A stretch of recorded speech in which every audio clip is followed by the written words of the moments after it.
சாதித்ததெல்லாம் நன்மைக்காக, நடத்திடும் பாதைகளும் நன்மைக்காக.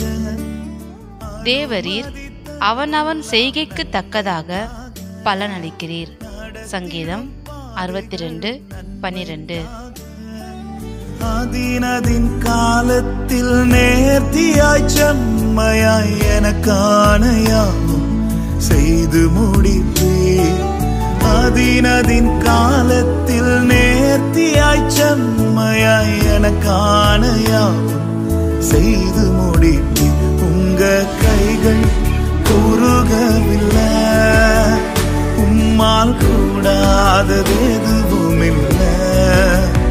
உங்க கைகள் குறுகவில்லை, உம்மால் கூடாதது எதுவும் இல்லை.